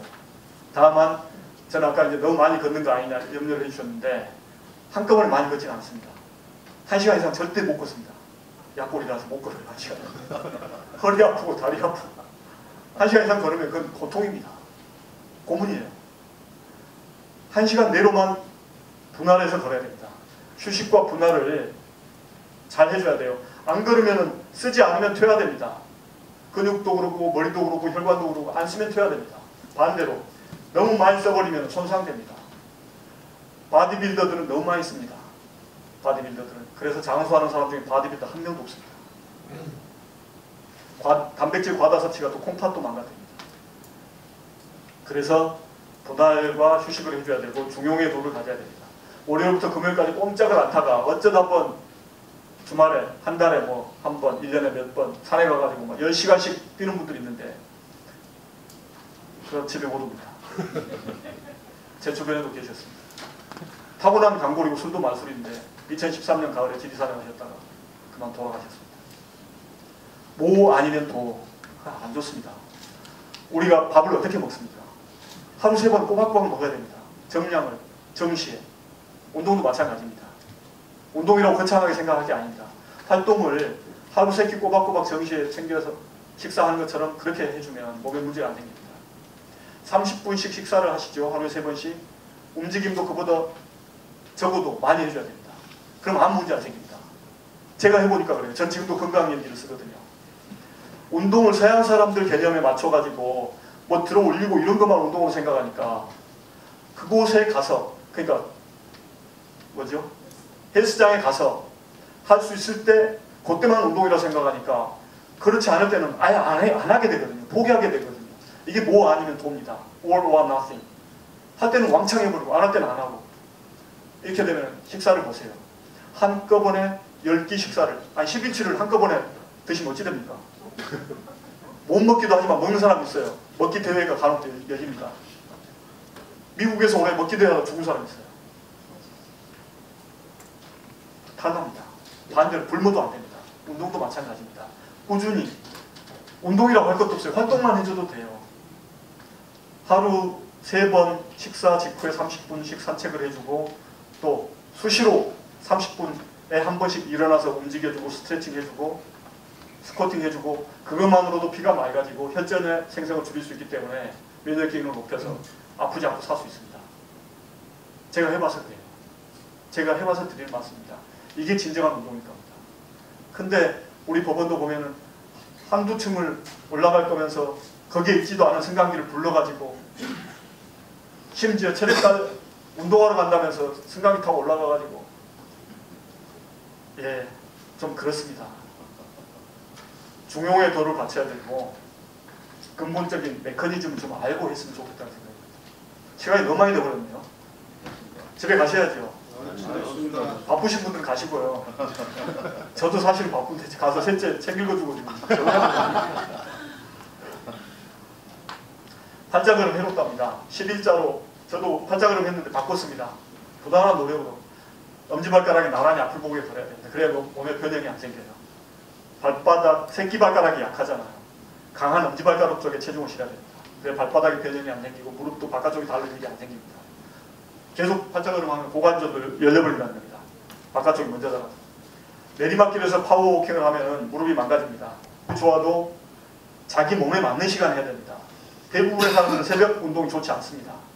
새벽에 공기도 안 좋습니다. 그때 상쾌한 기분이 강하게 느껴지긴 하나 실제로 그렇지 않다는 겁니다. 그 다음 장소. 너무 새벽 운동하다가 신호위반하는 차에 사고당하는 분들도 있습니다. 웃으셨죠? 사법연수원장님, 고등법원장입니다. 몇 년 전에 새벽 산책하시다 돌아가셨어요. 서울 일원동에서.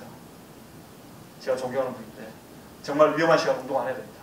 장소도 그렇습니다. 장소 선정도 잘해야 됩니다. 제주 올레길 아무리 아름다워도 으슥한 길에 여자 혼자 가면 안 됩니다. 아시죠? 그 뉴스? 다만 너무 뭐 장소만 따지다가 아름다운 길에서만 산책하겠다 그러면 안 되고요. 저는 사무실에서도 그렇습니다. 제자리를 기도하고 전화 받을 때 반드시 서서 움직이면서 받습니다. 그리고 복도도 걷고 장소를 탓하면 못 걷게 됩니다.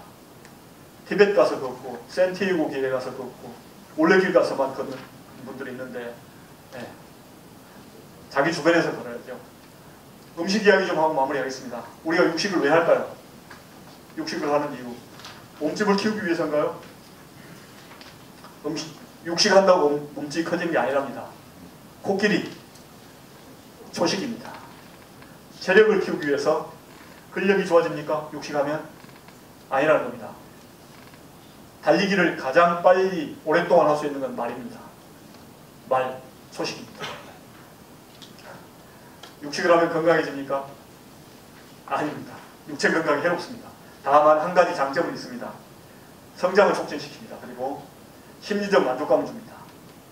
고기를 먹어야 행복합니다. 한우를 누가 사준다 그러면 어쩐지 왜요?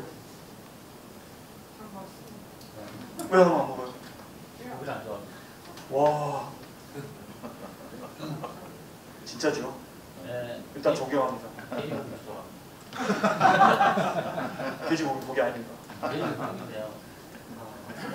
이따 이야기 더 하죠. 시간 없습니다. 누가 한우를 사준다. 한 평 한우 집에 가자. 출근하자마자 사장님이 내게 전화해요. 완전 기분 좋죠. 고기를 내가 사 먹을 수 있다는 건 내가 직장 생활을 했다는 겁니다. 내가 성공했으니까 고기를 사 먹을 수 있는 겁니다. 그 다음 누가 내게 고기를 사준다는 건 그 사람하고 관계가 좋다는 겁니다. 한우는 우리한테 이런 겁니다. 조상 대대로 먹어본 적이 없기 때문에 쉽게 먹을 수 없기 때문에 한 맺힌 고기입니다. 한우는. 네, 한우 그런 겁니다. 이 이야기를 하려면 긴데 좀 하겠습니다. 왜 우리는 동물성 지방에 맥을 못 추는가? 우리가 원시 수렵사회에 농사 짓기 전에 살 수 있는 방법은 사냥입니다. 사냥. 사냥을 해서 한 마리 잡으면 가장이 지속 가능 시간이 가장 긴 영양 덩어리를 먼저 먹습니다. 그게 지방 덩어리입니다. 그러면 지방이 오래 가니까 생존 본능이 강하게 충족됩니다. 뇌가 그쪽으로 진화되어 있어요. 근데 그 뒤로 농사를 짓게 됐습니다. 이제 그렇게 배 터지게 안 먹어도 돼요. 그때는 저장할 곳이 없기 때문에 저장이 안 되잖아요. 보관이 안 되잖아요. 그러니까 잡는 순간 많이 먹어야 돼요. 근데 지금 그럴 필요가 없습니다. 내가 배고프면 언제든지 가서 사 먹을 수가 있어요. 200m도 안 되는 거리에 편의점, 슈퍼 뭐 별게 다 있잖아. 근데도 지금 우리는 여전히 지방에 맥을 못 쳐요. 이게 환경이 변화되는데 거기에 맞춰서 우리 유전자가 진화를 못하고 멈춰버렸기 때문이랍니다. 이게 서양 학자들이 연구해 놓은 건데 연세대 서울국 교수가 자기 책에다 써놓은 이야기입니다. 설탕도 마찬가지입니다. 당분도 뇌의 필수 영양 요소거든요. 그러다 보니까 당분이 혀끝에 닿으면 그냥 막 기쁜 겁니다. 그러니까 달콤한 것, 지방, 이거 인간들이 좋아하는 것은 바로 그겁니다. 생존 본능 때문에. 그런데 이게 성장 촉진시키고 행복감을 주고 이런 건데 건강에는 치명적으로 해롭습니다. 동물성 단백질은 성장을 촉진시키지만 반대로 노화를 촉진시킵니다. 발병을 일으켜요. 노폐물을 많이 만들고 설사를 유발하고 특히 우리 한국 사람들은 조상 대대로 먹어본 적이 없기 때문에 지금 형편이 돼서 많이 먹으니까 그쪽 유전자가 진화되지 않았는데 많이 먹어버리니까 탈나는 겁니다. 그래서 대장암이 환자가 그렇게 많이 늘고 있는 겁니다. 이 지방의 정체를 다시 구체적으로 말씀드릴게요. 돼지, 좋아하시는 돼지. 살아있을 때 체온 몇 도입니까?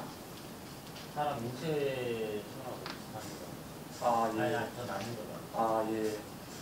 수제자님은요? 아시는 분요? 중국에서 피 빠는 이야기가 담겨있는 책이 있습니다. 피 파는 이야기. 거기에 돼지가 등장합니다. 추운 겨울날 추우니까 돼지 새끼를 껴안고 잡니다. 돼지가 난로입니다. 41.5도입니다. 아니 38.5 내지 40도. 소 돼지는 그렇습니다. 닭은 41.5도입니다. 천연 파카 입고 있잖아요. 41.5도. 저게 무슨 의미냐? 저 수치가 저 녀석들의 체지방이 그 온도에서는 최적화, 액체 상태인데 그보다 낮은 온도가 되버리면 식어서 고체로 변한다는 얘기입니다. 그래서 우리 몸속에서 혈전의 재료가 됩니다. 닭고기 많이 먹으면 중풍 걸린다. 들어봤어요? 들어봤습니까? 좀 지긋하신 분들은 들어보시고 젊은 분들은 모르구만. 닭고기 많이 먹으면 중풍 걸린다는 이야기가 옛날에 시골에 있었어요. 원리가 저겁니다. 닭고기 체지방이 이쪽에 혈관을 막아버리기 때문에 벌어지는 일입니다. 그런데 이건요. 이건 몇 도일까요? 10 내지 20도 사이입니다. 변온동 우리보다 체온이 낮아요. 그러니까 이 녀석들의 체지방은 우리 몸속에 들어오면 우리가 더 뜨겁기 때문에 피를 졸졸졸 잘 흐르게 만듭니다. 그래서 저거는 그런 문제를 안 일으켜요. 고혈압, 동맥경화, 심혈관 질환 이런 거 안 일으킵니다. 그래서 저게 장수식품이라고 하는 겁니다. 일본 사람들이 장수하는 이유 중에 하나죠. 자, 소고기 지방 얼마나 좋아하냐 보십시다. 1번, 9번 어느 게 비싼 겁니까? 9번. 마블링이 좋아요. 2 플러스라고 합니다. 이게 이렇게 박혀있으면 좋아요. 아주 고소하고 육즙이. 네. 이거는 퍽퍽합니다. 퍽퍽해서 싫어합니다. 1등. 그런데 왜 소고기에 이런 지방이 생겼을까요? 마블링을 원래 미술 용어입니다. 검정색 대리석에 흰색 문양을 그려넣는 기법입니다. 저 왜 저게 생겼을까요? 소는 풀 뜯어먹는 동물이라 원래는 몸속에 저런 지방이 없어요. 지금도 호주에서는 방목을 합니다. 초원에. 호주 사는 그렇게 키운 소들은 1번입니다. 더 추가하면 1번만 나옵니다. 왜 9번이 나올까요? 사료입니다. 미국에서 농부들이 뭐죠? 옥수수하고 콩을 대량 생산했습니다. 그럼 이제 부자가 될 줄 알았는데 반대로 망해버렸습니다. 공급 과잉으로. 그래서 사람들만 먹어가지고 안 되겠다. 가축도 먹게 하자 해서 사료로 만들어가지고 먹였습니다. 소, 돼지한테 먹였는데 소가 잡아놓고 보니까 저래요. 근데 뭐 구워 먹어보니까 아주 맛있네. 불판에 얹었더니 잘 타지도 않고 고소하고. 그래서 등급을 바꿨습니다. 저게 프리미엄으로 바뀐 이유입니다. 우리 한국도 저대로 따라합니다. 일본은 더 심합니다. 일본 와규는 뭐죠? 참치처럼 그렇게 팝니다. 고소하다고. CNN에 광고도 하죠. 사람의 몸속에 속살에 체지방이 이렇게 많으면 이거는 심한 성인병에 걸린 겁니다. 근데 소는 성인병은 아니고 성우병이죠. 소 병 걸린 겁니다. 병 걸린 소를 비싸게 사먹는 겁니다. 사람들이 그렇게 되니까 장사하는 사람들이 생각을 했죠. 1번을 사다가 소 지방 덩어리만 별도로 사다가 이거 찍어버리면 9번으로 팔 수 있네. 그렇게 했습니다. 이렇게 찍어 넣었어요. 지방을. 인젝션 비프입니다. 오지 주입육. 일본에서 시작했어요. 우리도 합니다. 저거를 천연 마블링 소고기로 오해해서 패밀리 레스토랑에서 사 먹은 고객이 있었는데요. 웨이터가 어떻게 구워드릴까요? 라고 했더니 레어라고 했어요. 레어라고 해야지 좀 세련돼 보이잖아요. 네, 그렇죠. 육즙이 식중독 걸렸는데요. 죽어버렸습니다. 싫어합니다. 얼마나 많은 세균이 박히겠습니까? 우리는 원래대로 좀 퍽퍽하더라도 이걸 먹어야 돼요. 1번은. 소비자들이 이것만 찾으면은 더 이상 생산자들이 이걸 만들기 위해서 비싼 사료를 수입하지 않아도 될 겁니다. 이건 전주 MBC가 2013년 5월에 특집으로 다룬 문제입니다. 조선일보도 다뤘습니다. 이 마블링은 소가 버린 겁니다. 그렇죠? 수제자님 포인트입니다. 보세요. 예, 소가 버린 것에 소가 버린 겁니다. 이 장내 세균이 있는데 우리 몸속에는 무려 100조 마리의 세균이 있습니다. 이게 우리의 면역력을 좌우합니다. 장에서 호르몬도 만듭니다. 그 호르몬이 신경 전달 물질도 만들고 뇌도 움직이는 겁니다. 그런데 이 100조 마리의 장내 세균은요, 중립균이 있는가 하면은 유익균이 있고 반대로 유해균이 있습니다. 이 유해균은 주로 지방과 단백질을 먹이로 삼습니다. 단백질과 지방을 많이 드시는 분들은 장 내에 유해균을 키우는 셈입니다. 그래서 몸속에 가스가 많이 생기고요. 그 가스가 간을 타고 혈관과 세포로 갑니다. 그러면 염증이 많이 생깁니다. 성인병의 원인입니다. 유익균에게 먹이를 주시려면 섬유질을 많이 드시는 게 좋습니다. 곡물, 알곡, 통밀빵이나 현미라든가 이런 거. 그 소고기 단백질을 소화를 시키려면 두부 단백질과 달리 담즙이 2번 작용해야 됩니다. 그때 2차 담즙산이 대장 상피세포를 손상시킵니다. 그래서 암이 생긴 겁니다. 소고기는 우리가 특히 심하고 우리 말고 다른 나라들도 이 대장암의 주범입니다. 그래서 세계암연구기금이 WHO 산하에 있는데요. 하루 평균 70g, 일주일에 500g 미만만 먹으라고 권합니다. 그런데 한국 사람은 저보다 낮아야 됩니다. 왜? 조상대대로 그렇게 유전자가 진화되어 오지 못했기 때문에. 신야이롬이라고 하는 일본인 의사는 고기를 먹지 않고는 살 수 없다. 이게 심리적인 것 때문에. 그러면 15%만 먹으라고 이야기합니다. 과일은 건강식입니다. 그렇죠? 그러나 과일이 주식이 될 수는 없습니다. 과일을 주식으로 삼으면 큰 탈이 납니다. 과일은요, 많이 드시면 장 누수증후군을 일으킵니다. 배탈이 납니다. 그 다음 체온을 떨어뜨립니다. 게다가 과당이 혈당을 급격히 올리게 됩니다. 아까 말씀드렸죠. 혈당이 급속히 올라갔다 내려갔다 하는 게 췌장을 망가뜨린다고요. 이분 아실 겁니다. 누구죠? 네, 스티브 잡스. 작고한 지 4, 5년 됐습니다. 벌써. 췌장암으로.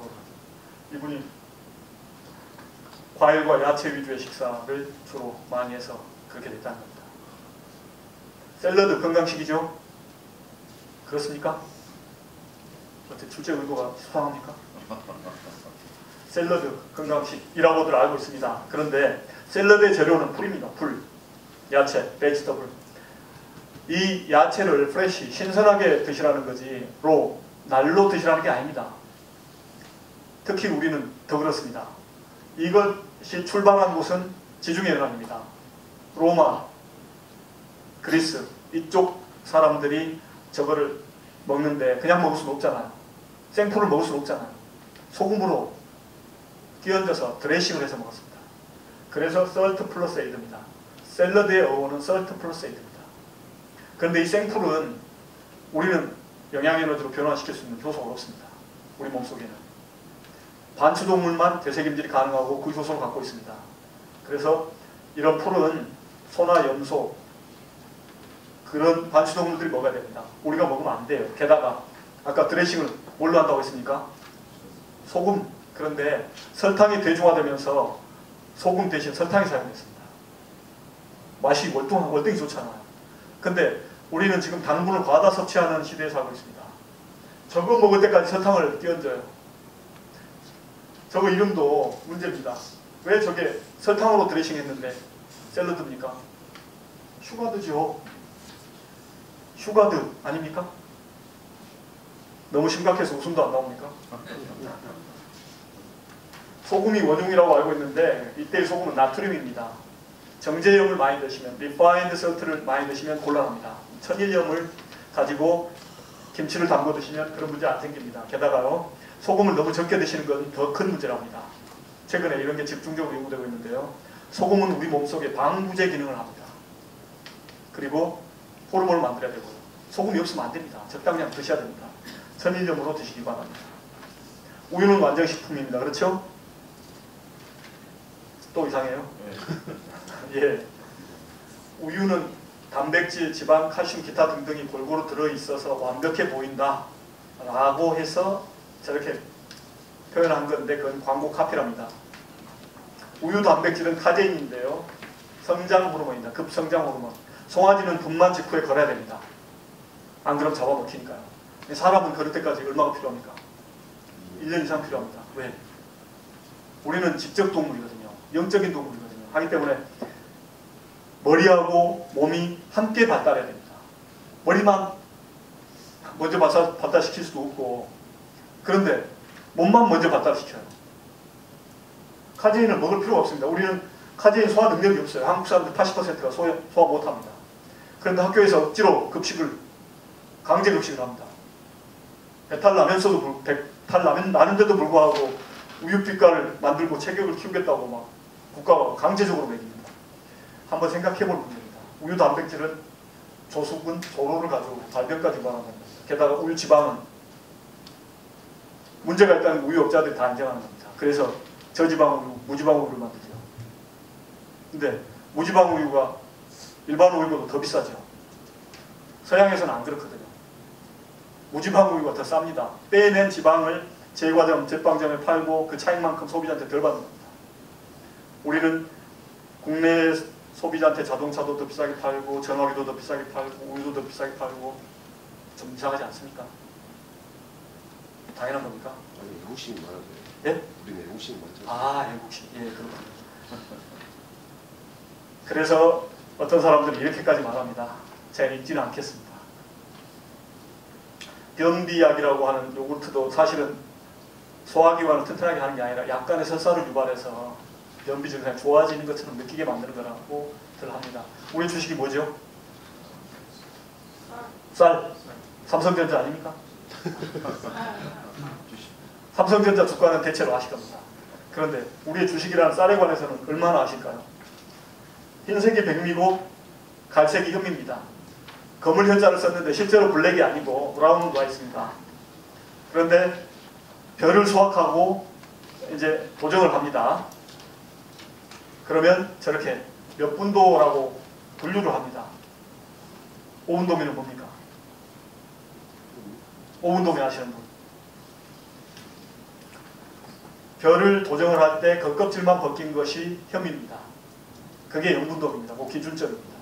한 번 더 도정을 하면 현미 중량이 5%가 줄어듭니다. 그게 5분돔입니다. 한 번 더 하면 7%가 줄어듭니다. 중량이. 그게 7분돔이고요. 한 번 더 하면 중량의 10%가 줄어든 게 10분돔인데 그게 바로 백미입니다. 이렇게 쌀눈이 있잖아요. 현미에는. 보이시죠? 백미는 없습니다. 쌀눈이. 그리고 속껍질도 없습니다. 그래서 이 갈색이 전혀 보이지 않고 하얗게 흰색으로 보이는 겁니다. 오로지 탄수화물 덩어리입니다. 백미는요. 그래서 한 숟갈 떠먹으면 곧바로 단맛이 느껴지는 겁니다. 근데 현미는 그렇지 않습니다. 소화 흡수 속도가 다르죠. 그래서 백미는 저런 성분이 없습니다. 현미의 성능을 보시기 바랍니다. 현미의 효능을요. 시간공학에서 눈으로만 보시고 거기에 유인물도 있으니까 넘기겠습니다. 머리까지 좋게 합니다. 자, 이 탄수화물을 크게 두 가지로 분류할 수가 있는데요. 똑같이 백미나 현미나 다 탄수화물 덩어리입니다. 그런데 현미는 그 탄수화물을 감싸고 있는 속껍질이 있다는 게 하나의 다른 점인데 기능면에서 다릅니다. 자, 보십시오. 백미는 바로 소화 흡수가 됩니다. 단당류입니다. 그래서 혈당이 급속히 상승하고 아까 말씀드린 메커니즘에 따라서 인슐린이 과다 분비가 됩니다. 그 과정에 췌장이 망가져요. 그래서 당뇨가 생기면 심장질환까지 오게 됩니다. 반면에 같은 탄수화물이지만 현미는 소화 흡수 속도가 더딥니다. 속껍질로 감싸고 있기 때문에. 그래서 이것은 원만한 혈당 상승을 가져옵니다. 다음 식사 때까지 꾸준히 에너지를 만듭니다. 백미는 순간 확 타버리고 과다 혈당을 만드는데 현미는 꾸준히 적정량의 혈당을 만드는 겁니다. 그래서 인슐린이 정상 분비되고 췌장 기능이 망가질 일이 없습니다. 그래서 당뇨에 현미가 좋다는 겁니다. 김치 좋다는 건 다 아실 거고요. 한 가지만 추가하겠습니다. 김치의 효능도 이렇게 좋은 게 많은데 최근에 서울대 교수진이 김치 안에 있는 유산균 락토바실러스 플란타로 반해서 새로운 저분자 물질 복합제를 발견했습니다. 저게 바이러스 억제에 탁월한 효과가 있다는 거고요. 요즘 다시 뭐죠? 팥빙수 아이스크림의 계절이 됐습니다. 시원한 거 좋아하시는 분들 안 좋아합니까? 존경합니다. 왜 시원한 거 안 좋아합니까?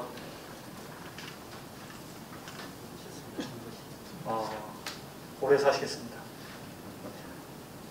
아이스 깨끼를 큰 걸 한 입 깨물어 드시면 머리가 띵 할 겁니다. 왜 그러죠?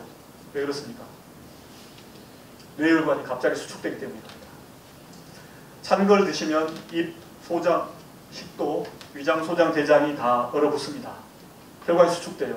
그럼 소화기관이 혈액 공급을 못 받으니까 파업 스트라이크에 들어갑니다. 그게 바로 설사입니다. 찬 거 드시면 설사가 나는 이유가 바로 그겁니다. 찬 거 드시는 거는 특히 저처럼 저체온증은 굉장히 어렵습니다. 아이스크림을 드시면 속에서 비명을 지릅니다. 곡소리, 곡성. 염증약은 대체로 아까 위장약처럼요 증상을 못 느끼게 만드는 겁니다. 그래서 모든 약은 안 드시는 게 좋답니다. 간과 콩팥의 기능을 손상시켜서 심지어는 한약도 그렇다는 겁니다. 약과 병원을 멀리하는 것, 꾸준히 걷기를 실천해서 자기 스스로 건강을 챙기는 것, 이게 바로 자기주도 건강관인데 그래야만 자연치료가 극대화되고 내 몸 안에 있는 생명력이 제대로 유지가 되고 발전이 될 수 있다는 겁니다. 일시백천만 들어보셨죠? 일시백천만. 하루에 한 가지 이상의 선행을 하고 착한 일을 하고 10번 이상 큰 소리로 웃고 100자 이상 쓰고 1000자 이상 읽고 10,000보 이상 걸으면 120살까지 치매 걱정 없이 남들로부터 존경받고 행복하게 살 수 있다는 뜻이랍니다. 아니 그렇대요. 못 믿겠다는 소리이시네. 누구나 다 건강을 소망합니다. 행복해지길 바랍니다. 성공을 꿈꿉니다. 그런데 이것들을 위해서 우리는 날마다 무엇을 할까요? 꾸준한 걷기 실천이 답이라고 생각합니다. 내 자신 그리고 가족을 위해서 그리고 지구를 살리기 위해서 일시백천만을 매일매일 실천하시면 수신제가 지구 평천화를 하실 수 있을 겁니다. 수신, 우리 선조들이 늘 강조하셨던 수신, 몸을 닦는 것, 수양입니다. 내 자신의 몸과 마음을 다스리고 닦는 것, 이거 도닦기라고 했죠. 도닦기는 한자로 저렇게 쓰죠. 길도자. 길을 닦는 거 아닙니까? 길을 어떻게 닦습니까? 걸레로 닦을 수는 없죠. 걷는 거죠. 길을 걸으면서 사색과 명상을 하면서 자기 자신을 돌보고 그렇게 하면 이렇게 행복한 가정을 유지하고 사회 평화도 유지할 수 있을 거라고 생각됩니다.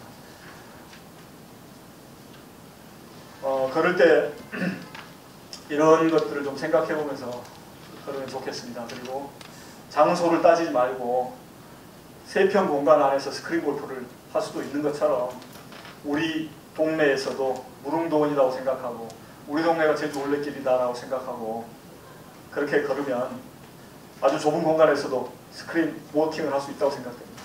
꾸준히 걸으셔서 다들 건강하고 행복하고 그리고 성공하시기 바랍니다. 자손 대대로 4대, 5대째 복 많이 받으시고 그렇게 사시기 바랍니다. 경청해 주셔서 감사합니다.